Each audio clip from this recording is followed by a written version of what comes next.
I wish you could swim like the dolphins, like dolphins can swim. Though nothing will keep us together, we can beat them forever and ever. Morning. Okay. Okay. Okay. I'm talking with Liz Parish, CEO and founder of Bioviva, and she has graciously agreed to explain what the heck she's doing. Hi, Liz. Hi, how are you? It's nice Good. to meet you. Nice to meet you too. So, you are founder of something called Bioviva, and we'll get into that and the mission. I find it fascinating and very courageous. First of all, can you give us a little background? You said you're an entrepreneur and a humanist, and even maybe you're a transhumanist. But what is your arc of a life at this point? What got you to this point in terms of why you would be doing this? Yeah. So essentially, I am an entrepreneur, and I consider myself a humanitarian because I've been called it several times. You get called the name over and over, and you own it. I am also a strong patient advocate, and I really think that the power of medicine lies here in these people, because these people are tenacious and they stop for nothing.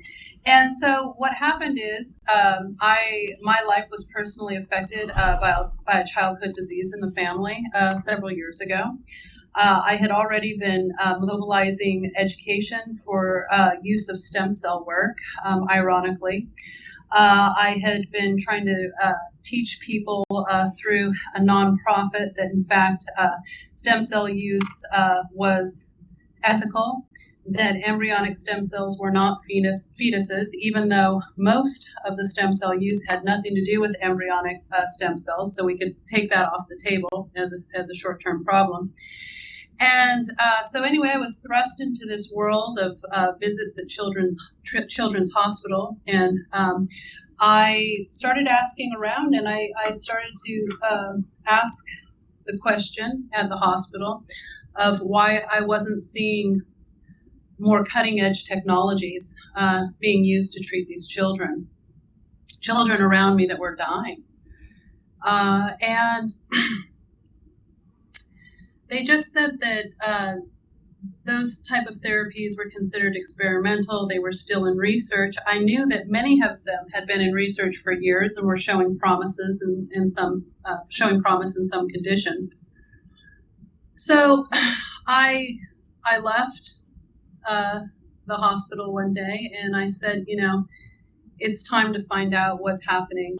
And I ended up at a SENS conference. And I realized then that through the mobilization of education and teaching of people about the potentials of the future, we might be able to cure these childhood diseases faster, because biological aging, is something that everyone has skin in the game. Okay? Yeah. So all of us have biological aging. It underlies cellular degeneration, and it's the reason why we get these end-stage diseases, which again are just as devastating and costly as childhood diseases. All right, so let's talk about the fact that you came out as patient 0 or patient 1, not sure which one. Are you 0 or 1? It depends on who you talk to. So our chief scientific officer said you're patient 0. That's what it's called. Other people say it's and how I was going into it is it's an N=1 study. So well, you got past that little semantic difference. So maybe I'm 0, the hero. Liz volunteered to be injected with something called adenovirus. It's a slow virus, not one that's generally very harmful to humans.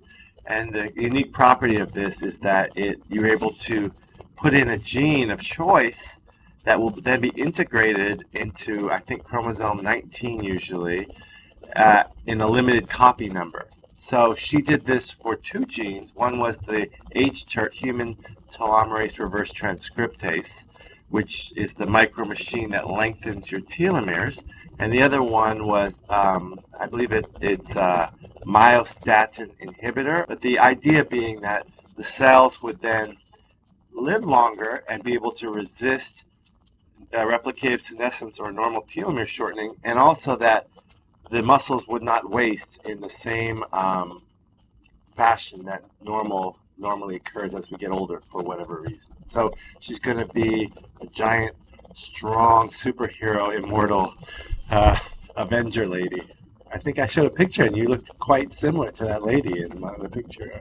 Oh, yeah, that was funny. So first of all, it's the adeno-associated virus. Oh, So yeah, it's AV, okay. Yep. Yeah, so the adenovirus had some issues in the past, but it's the adeno-associated virus, and it's a really great virus in order to get genes in and to not have a big immune reaction. So really excited about that. But you're right. So I did a telomerase inducing gene therapy, and I did the myostatin inhibitor, and it has a myriad of benefits. And what we're looking for is obviously biomarkers of aging changing, right? So we're looking at methylation, we're looking at muscle gain. I will not get as big as the picture that you had there. There are certain dosages to use, and I would not have taken a dose that would have caused that much of a reaction, although I really do want to kick butt, and I really should have muscle gain. It won't be to like an incredible Hulk standard. Maybe your picture actually was better than that. I remember actually sending that to me and thinking, wow, that looks really good besides the green. Well, maybe you said you're a painter before we recorded. You were talking about your alien mom. Hopefully that doesn't turn out to be any kind of selfie, and your body doesn't mutate to giant green alien mama. But let me ask you, so you took this September when? September 15th. 15th in a reasonable dose, and were there any flu-like symptoms? No. We looked for those. We were concerned about those because in that case, you lose your therapy. And that's the worst case scenario. That's the worst case scenario with AAV is that you get some sort of flu-like symptoms and then none of the genes take. Oh, because that's indicative of an immune response. You want something of low immunogenicity. So were you able to actually quantify what the yield would be, or is it subject to certain clonal expansion factors, how well the virus replicates? Could you project how many vectors would be delivered? I think that we'll learn a lot from this study. We have to look at animal work in order to really get a good idea, and it still is very uncertain. So I can't even begin to tell you. Every time I ask somebody, do I think should know, they'll say, Liz, you're an experiment. Yeah. Well, you seem to be coughing. So that's just from running in the humidity of the 40-degree Puget Sound, or? So it's been raining for probably 3 solid days. We're having a windstorm, and I was just before this interview out mucking about in the yard because we had a 60-foot tree fall. Wow. And so I'm trying to get somebody to come out because it's not entirely fallen all the way down. It's kind of hanging up in the tree. Oh, be careful. Yeah. Well, in a couple of years, you'll just be able to lift it and then put it aside. That'd be great. Yeah. Well, anyway, so how do you feel? Have you noticed any difference discernibly in? Well, typically I work in telomerase activation, so I have these soft signs that I consider to be indicators of high telomerase activity. Some of which are deeper sleep, vivid dreaming, increased nail growth. Better mood. Do you have any of those signs? And has your muscle mass definition or fatigability changed perceptibly? Oh, that's really interesting because I was going to ask you what sort of things that you see in the activation. I have been sleeping really well. Almost too well in a sense because our days are getting shorter up here in the Pacific Northwest, and the sun goes down, and my body's clock says it's bedtime. Yeah. And I have literally been, I'm tired and ready for bed at like 7:30 at night, and I sleep pretty much until 7 the next day. Oh, that's a good sign, actually. I've actually been able to sleep really well. I have not had any need or any use of caffeine. I just, when I wake up, I'm ready to go. And so maybe it's that deep sleep that I'm having. Yeah, well, I mean, you're getting 11 hours, and you have like an instant on feeling, right? No caffeine. Those are all very typical in the inductive phase of telomerase activation. Yeah. How about the dreaming? Is it very vivid? Oh, I actually am a super vivid dreamer, so I don't know if it's different. But are you starting to have dreams about people and things you haven't thought of for decades? I don't know, because I've always dreamt all over the place. Oh, it's been RAM all the way through. Because that's typically, for some people who have more of a compartmentalized, fragmented brain, they get like a defragging. And so a lot of skeletons come out of the closet, people they haven't thought of for decades. And it has to do with just melting those memory crystals and reforming them. That's interesting, That's fantastic. I would look for that. Again, I've been a super good dreamer all of my life, and so I can't. I don't know if that's different at all, but I know that it seems like every time I wake up, because I do wake up a little bit at night to flip over and whatnot, that I'm always coming out of a dream. Yeah. And so now, typically, when people have telomerase activity that's high, they'll wake up. Usually the first two, they'll get a full 90 plus 90 or 3 hours. But after that, if the telomerase activity is quite high in the neurogenic centers, they'll have brief awakenings every 90 minutes, like dolphins coming out of the water. And have you noticed more brief awakenings? I definitely do. Yeah. These little brief, that's what I was telling you. I do have these little moments of waking up and resorting, and the weird thing is I feel wide awake, and then I go right back to sleep. Yeah, you should read my book, actually, because I describe that phenomenon. Yeah. It's basically like a user's manual based on clinical experience from all these people. So that's one aspect that's very typical. So I think there is, empirically, in my clinical opinion, some activity that's increased. Do you notice any night sweats in the upper chest area? No. No, not that I know of. Okay. I do. I have gotten back to exercise in the last couple weeks. I had just been really too busy to do it right afterwards. I was running around like So crazy. you're a runner up there, is that right? I am a runner, but I actually have stopped focusing on the cardiovascular right now, and I'm focusing on weights. Okay. And because I want to see what sort of output we can get. I certainly have had some interestingly sore, but only temporary sore muscles, and I do seem to start to build a base layer, but right now it's too soon to tell for both of them. Typically, for a woman in her 30s or for anyone, the main thing is that exercise can lead to injury a little easier, and the recovery time is a bit more prolonged. So when we have high telomerase activity, the most noticeable difference is that recovery is much easier from exercise. My recovery has been super fast, Yeah. and sometimes I don't even realize that I'm having an issue until, like, the other day I was with a friend and I decided to race them down the road. And when I ran, I could feel muscle fibers that were achy between them that I hadn't felt from working out. But then the next day it was gone. Yeah.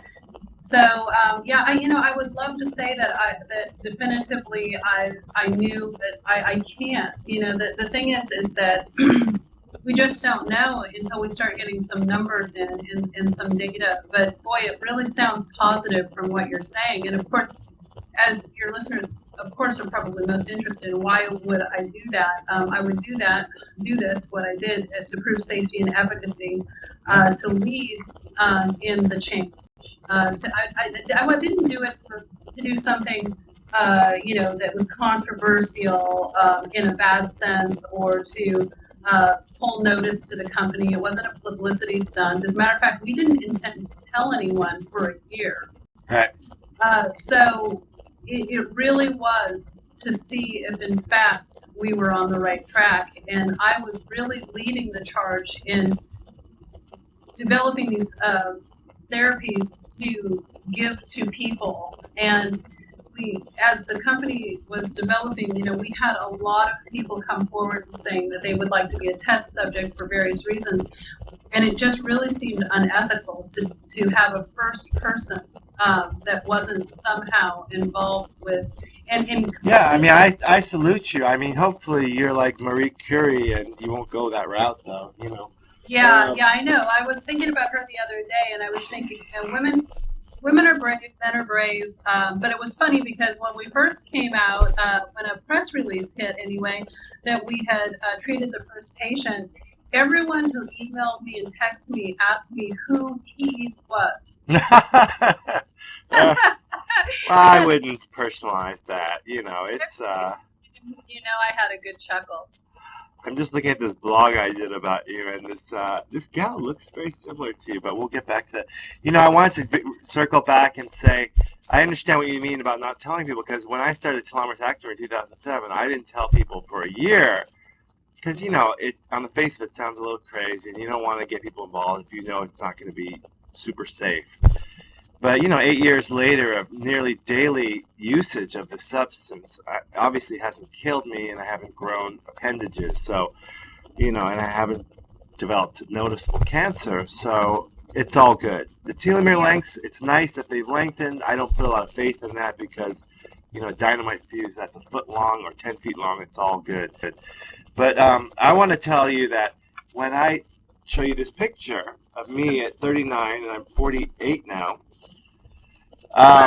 no, that wasn't even 39. I think that was 20 years off of your life. No, geez, I think I was 34 actually in that picture. So all through my late 20s and 30s, from the stress of working as an obstetrician, gynecologist, and staying up delivering babies at 4 in the morning, I developed a metabolic syndrome. And so I wanted to tell you that when I came into work after 3 months of taking that, I had lost nearly 15 pounds without any diet or exercise. Yeah, it looked like you've really taken 20 years off of your life, and now you've put them back on. Well, of course, but that's why those people who would see me for their annual pap smear said, Dr. Park, what's going on? You look like a different person. And indeed, we do see a rolling back of whatever you want to call it, genetic damage, epigenetic changes. People go from being old to more human, if you will. Like, how you get old, you get big noses, hair coming out of your ears, you start to mutate. So all those changes, some of them that we associate with aging, are actually phenotypic changes from damage to the genome. And we do occasionally, now my exception was unusual because it was very unstable and untenable to be that young and that ill. So it was like a Jenga tower with not many blocks in it. But most people don't get to that state of, dis-ease or poor health as stably. So for me, it was a very unstable situation. So my point is, in 3 months after this mid-September injection, if these extra copy numbers did get integrated, I believe sometimes you see the most dramatic changes around 3 to 4 months. That's what I see in my hundreds of patients. There's really a step off because of the fact that apoptosis can occur, and then the daughter generations take 3 months to go through their Hayflick limit. So sometimes really significant changes take about 3 to 4 months to manifest. I am so excited, and I really hope that we get them because, of course, the cat's in the bag, so we hope for the best. Yeah. Any result's better than no result, and we do. And I do have to say, certainly, I went into this educated. I understood what I was getting into, and I certainly would not have done it if I was certain that it would end up bad. As a matter of fact, it was so in my favor. Yeah. It's the reason that I did it. And so, I wanted to be not only leading the company, but the spokesperson for the company, the spokesperson for the therapeutics. And of course, everyone in our company are involved with it, not our scientific advisory board, we can leave them out, but everyone in the nucleus of our company wants to be a participant in these therapies. We want to be billboards for this. We wouldn't get behind anything that we wouldn't do ourselves. And that's a really important thing. I'm really excited to hear about the 3 or 4 month, where everything seems to change, this drop off or this jump up that you were talking about. I'm really very much looking forward to that, and I hope that we have that. And that's coming up. It's coming up in about a month. right? Or we're getting Yeah, mid-December. Well, Yeah. you can go as middle-aged Princess Leia this year, and next year at Dave Pekish's costume party, you can go as Empire Strikes Back Princess Leia. How's that? Show a lot Hey, more skin. hey, that would be awesome. I think that would be great. And of course, I think that your listeners already know, though, right?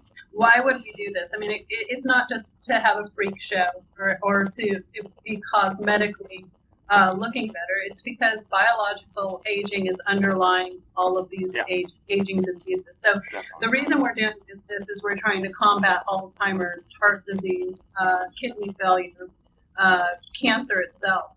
And so, this is why someone would take such a big chance. And when you turn the dial back to childhood, we're looking at progeria, autoimmune diseases, cancer there as well, and various other diseases that children are getting that these therapies potentially will apply to.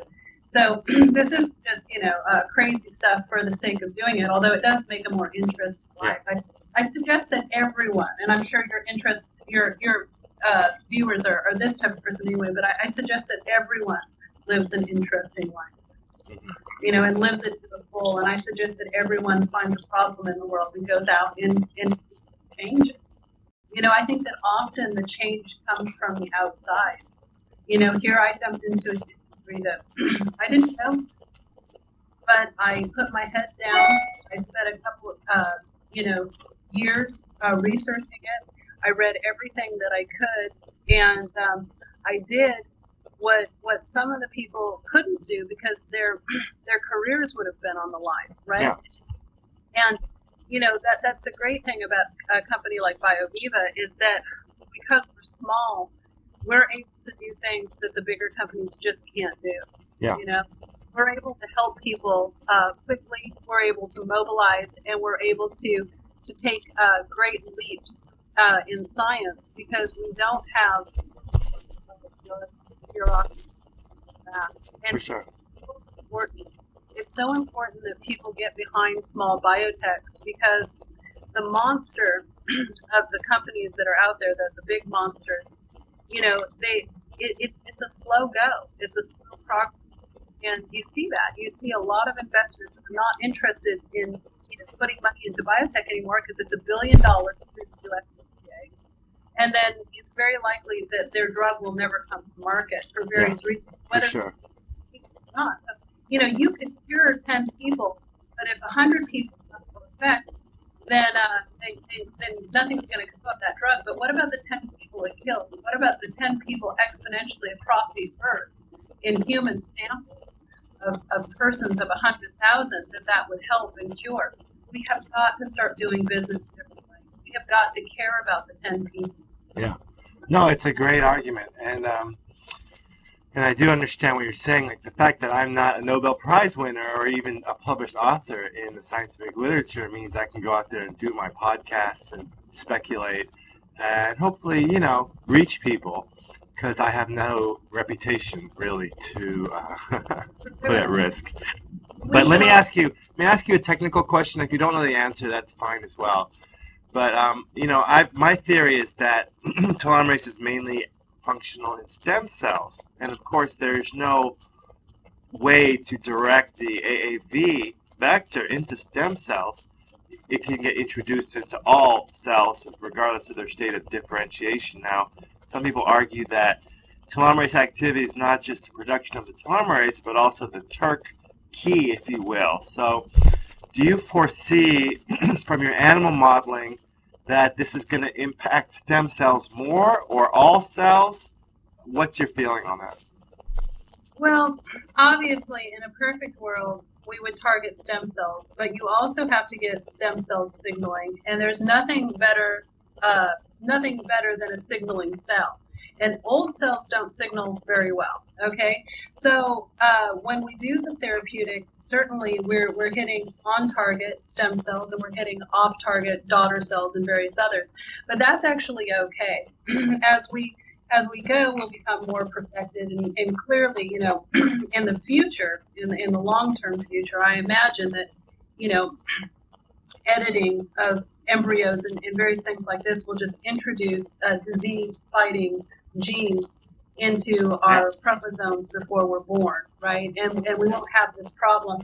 But right now, if you can target the stem cells and even target some, and then even hit your off targets, you can create more stem cell signaling to the cells at large. Because we're often seeing people die with a vast array of senescent cells, and yet they have very good stem cells that are just sitting dormant, that just never, caught the memo that they needed to divide and save the subject, right? Yeah. So we're doing this in a couple of ways.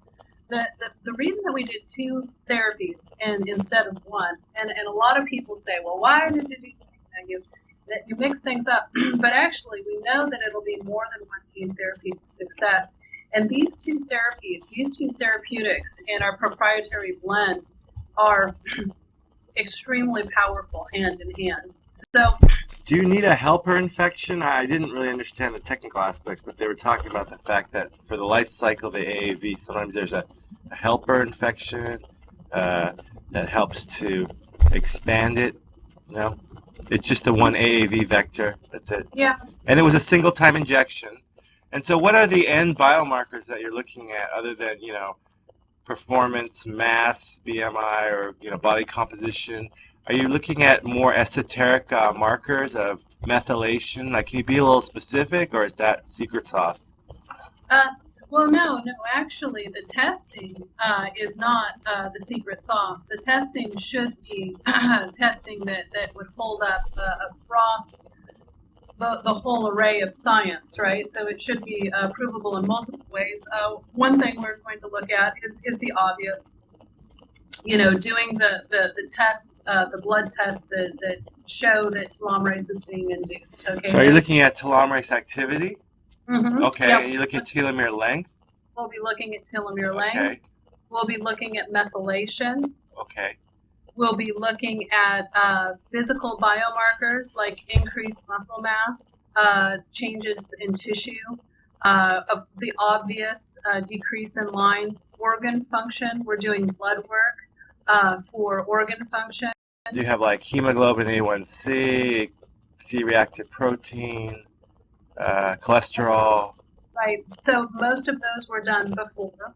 And then we will look at insulin sensitivity. So let me tell you why we would do the 2 gene therapies and how they complement each other. One of the gene therapies, it is been proven, will open up stem cell signaling. So it'll open up the WNT pathways. It also increases insulin sensitivity, and it also appears to upregulate FOXO3, which is it's considered a longevity gene. Our doctor took this gene therapy over 5 years ago, and one of the things that you see about him is that he has a very great form. He's not over muscular, but he is perfectly proportionate with his musculature. I'm gonna back up. Mm-hmm. Are you saying John Schondorn? No, our doctor, Dr. Jason Williams. Oh, Jason Williams. You're saying he already was patient 0 on the myostatin inhibitor? Well, I'm not sure if he was. Yes, he probably was patient 0 with that gene therapy, because it's been since then that they've worked it into clinical trials at Nationwide Children's Hospital. Wow. Okay. So, so you're not the first person to humanly or to test on yourself the myostatin inhibitor. No. Okay. I'm the first person to do the 2 gene therapies. So that would be, I'm definitely the first person who has come out just to use telomerase induction. If you have long telomeres on your stem cells, but they don't talk to the rest of your cells, that's where myostatin inhibitor comes in to help those cells talk. So it appears that these 2 therapeutics together, it would be kind of like a good secret sauce. And so we have a proprietary blend of what we use, but that's why we use them together. So it's done in South America. Your proprietary blend is like Juan Valdez. He's got secret Are you in Colombia? Can you tell what country you're in? You're not in that weird Papillon French Guiana place, are you? What I can say is that right now we are looking at Mexico to start doing clinical trials. And the reason we would do that is because it reduces costs. It can help prove the science in disease states. Yeah. And it's close to the USA. And so it's a fantastic short trip for most of the USA Sure. to get down there and have access to therapeutics that may in fact save their life. Yeah. Are you acquainted with Dr. Dave Wynarski, my friend? He is partnered with a company doing stem cell therapy in Guadalajara, actually. No, I don't know. Oh, yeah. Well, you'd have boots on the ground. He's a super open-minded guy. One of the original TA-65 docs as well. Wow. So, yeah. Great guy. Now, he's got a 12-pack, too, so that's nice. But, yeah, let me know if I can Well, get a little something from you at the Christmas party. I can avoid having to do those sit-ups if I can. Well, this has been a really interesting talk. I mean, I really salute your courage for doing what you're doing, and I do really sense, intuitively that you're trying to do something nice for the world. So that's good. I hope it can also, be successful and profitable, and not just another "I told you so." This stuff is crazy.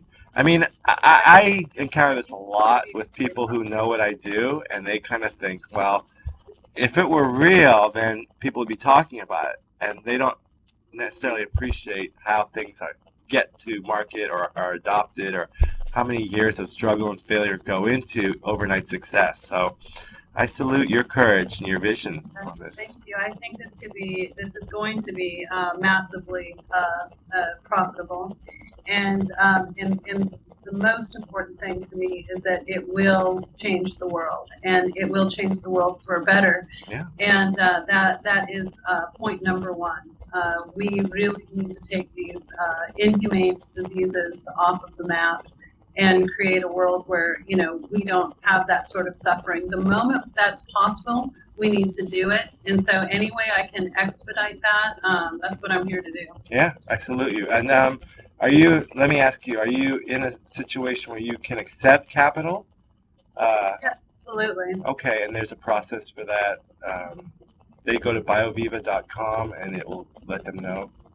Are you in like a friends and family mode, or not even that? Like, it's obviously a private company. Right, we've been in stealth mode. We're a private company. We're looking for private investment, and of course, we're looking for people who share the mission to get the job done. For our investors, we have a beautiful business plan that will make them all of the future that they want to have, including living their legacy instead of leaving it. Yeah. And so our investors will want for nothing in short order, but right now, we need to gather them together to get the job done. I think it's amazing. The chutzpah is something that you don't see a lot. We have that pioneering spirit, because if we don't, I can send you 5 graphs right now. I can tell you how you'll die.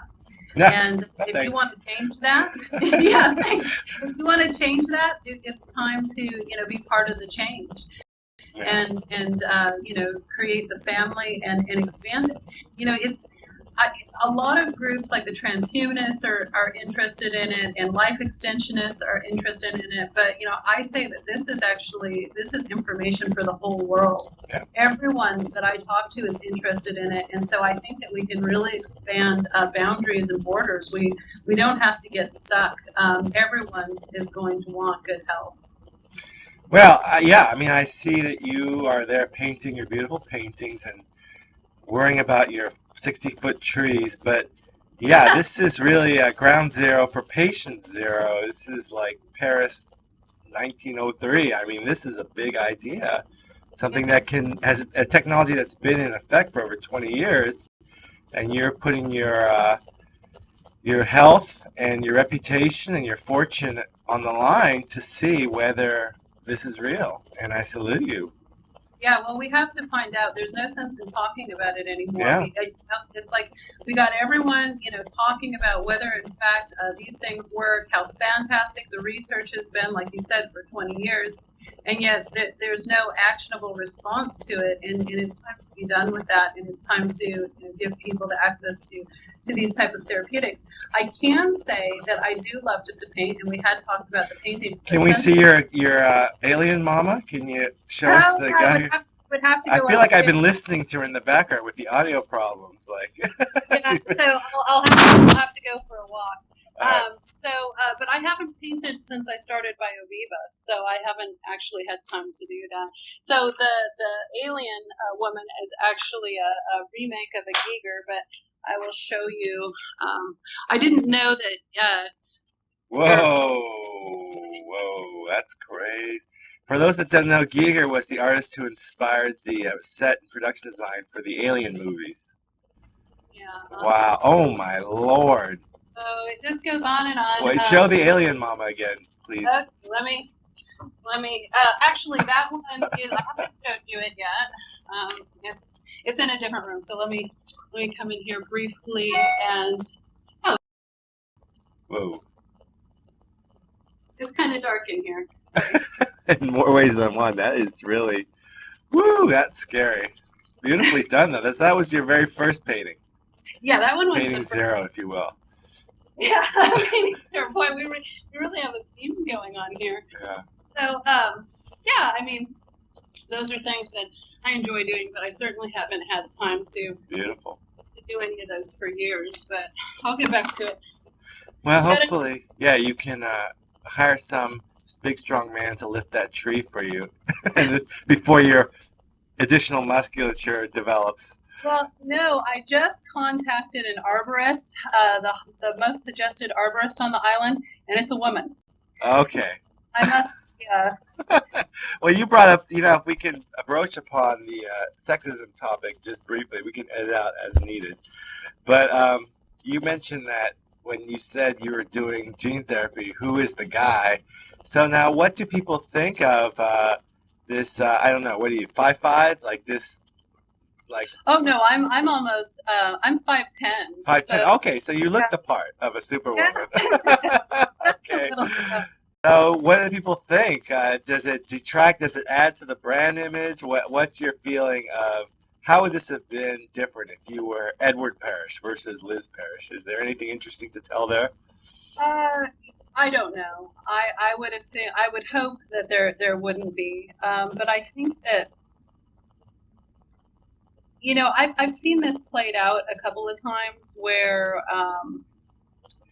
if a guy does something and you go, oh, that's crazy, it's like, ha ha ha, I'd like to have beers with him.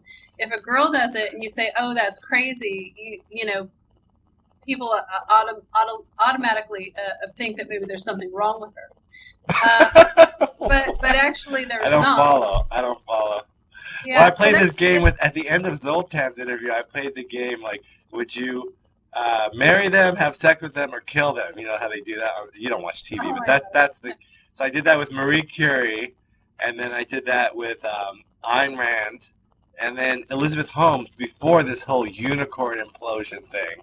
Okay. And his response was so cute. But he's a devoted husband and father. But yeah, I don't know. I think the main difference is when you go to give your pitch, you got to make sure you're wearing the right clothes, and because people will judge you differently as a woman. If I look like crap, they'll say, well, he's a guy, he looks like crap. Yeah, I mean, I think that there are still probably stereotypes, and there's an car alarm going off now. It's like my phone keeps ringing. There's a car alarm, but I think that we can break through those. I think that this is just another way to show that women are strong, they're brave. We are just as capable, and I think that people know that. They know that in this country. I think that it's around the world. We need a bigger voice, and I don't worry about those things too much. I spend very little time thinking about what holds me back, and I spend very little time thinking of what could make me a great success. I spend a lot of time thinking about what can I do today to make the world a better place. How can my company really get a footing? so that we can speak for the people, so that we can be a therapeutic company for the people, so that we can expedite these therapies to the vast majority of people and to the world eventually, how we get the costs down, how we make them accessible. I think that the problems, the ego problems are very little, but the other parts of the equation are the harder parts, and Definitely. that's what I try to focus on. Yeah, I'm going to send you a blog I did at 3 a.m. this morning about this wonderful blog about that whole issue, because these days people are so worried about these so-called microaggressions based on ethnicity, but I mean, it pertains across the board to everything. And so I think you might find that interesting because, yeah, the guy who was in the wheelchair in New Zealand, he was the valedictorian of a boys' boarding school. He basically said what you said, don't be focused on the big dream, be focused on what's ahead of you. Do the best, be passionate about being a success right now with what you have. And this is a guy who was told that he only had 3 months to live. And I just thought that was the voice of truth coming through. We can't all be concerned about what other people think or the big picture. Just, he was forced into an existential epiphany, I guess. So yeah, I rode horses. I rode dressage for a few years, and it was, I had a horse that I had loved very much growing up, but he was a purebred Arab, and he often would throw me off. And going back into it as an adult, I had these nervousness and these hesitations. And my trainer came over, and she said, for one thing, she was a very hardcore trainer. She really got me to bust my barriers. This was years ago. And she said, a horse that is completely focused could have a dragon breathing fire in front of it, and it won't do anything because it's focused on what it's doing. And I think that that's how we have to live as well. We have to live focused and completely head down to the issue. Yeah. We can't worry about that. I've taken mostly good press. There's a couple people who have said negative things, and they're people who don't get anything done. And I think the reason that they felt like they could say things outwardly is maybe they thought that, I was, a woman and I might break down and cry, but I don't care for those things, and I won't listen, and I won't pay attention to them. So they've got nothing. What they need to do is get their life together and see if they can make the world a better place. And if all they can do is throw stones, then that makes them a worthless person. So I don't get worried and upset about those things. I don't worry about the little things. I don't check my pants and then say I can't do this. I say what needs to be done next, and it's the next thing that I do. And, I've already been very transparent that if we don't get the results that we'd like to get, I will do it again. Yeah. Well, that's exactly what this 18-year-old boy in the wheelchair with the cancer said. It's like, I don't cry over small things. I'm focused on what's ahead. And sometimes it takes a cancer scare to focus you. Sometimes it takes a lifetime of whatever wisdom we can acquire. But it's clearly you're a woman with a mission, and I salute you. And I really thank you for taking the time. Gosh, thanks for talking. Oh, it's been so fun. Yeah, I'll send you a copy of my book, and we'll soon be plugging. Hopefully, I can get Mike Fossil on to talk about his company, which is trying to almost copycat your company for telomerase therapy for Alzheimer's. And so you guys are real pioneers, and it's been a privilege to talk to you, Liz. Thank you so much. Yeah, I look forward. Maybe we can see you at the Maximum Life Kekich event. You will see me as long as I go on and to actually buy those plane tickets that I keep meaning to buy. And so you just reminded me I better go do it now. Okay. All right. Cheers then. Thank you. Okay, bye. Okay, bye. We can beat them forever and ever. We can be heroes just for one day.